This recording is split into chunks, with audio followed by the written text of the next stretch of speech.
Welcome to Kalanjali grand family shoppe Amaravati.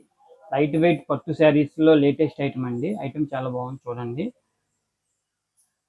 Border వచ్చేటప్పటికి contrast border, checks buta అండి. Checks వచ్చేసి దాంట్లో బుటా వచ్చింది. శారీ మొత్తం ఆల్ ఓవర్ బుటా వస్తుంది. పళ్ళు రిచ్ పళ్ళు అండి. పట్టు బై పట్టు ఫ్యాబ్రిక్ అండి, ప్యూర్ అండి. బ్లౌజ్ ఇలా వస్తుంది. శారీ మొత్తం ఆల్ ఓవర్ బుటా అట్లా వస్తుందండి. ఐటమ్ చాలా బాగుంటుందండి. కలర్స్ కూడా కాంట్రాస్ట్ మ్యాచింగ్స్ చాలా బాగుంటాయండి. పార్టీ వేర్ లుక్ ఉంటుంది. ఇది డిజైన్ మారిందండి చూడండి. ఈ బార్డర్ వేరు, చెక్స్లోనే ఈ బార్డర్ బుట్టా వేరుగా ఉంటుంది. పళ్ళు రిచ్ పళ్ళు, కాంబినేషన్స్ అన్నీ కూడా చాలా బాగుంటాయండి. ఇది ఇంకొక డిజైన్ అండి. ఈ డిజైన్ కూడా చాలా నైస్గా ఉంటుంది. కలర్స్ అన్నీ అట్రాక్టివ్ కలర్స్ అండి. దీని ప్రైస్ వచ్చేటప్పటికి 4500 నుండి 5000 మధ్యలో ఉంటాయండి. ఐటమ్ మంచి ఐటమ్ అండి. మరిన్ని వెరైటీస్ కోసం విజిట్ కలాంజలి గ్రాండ్ అమరావతి.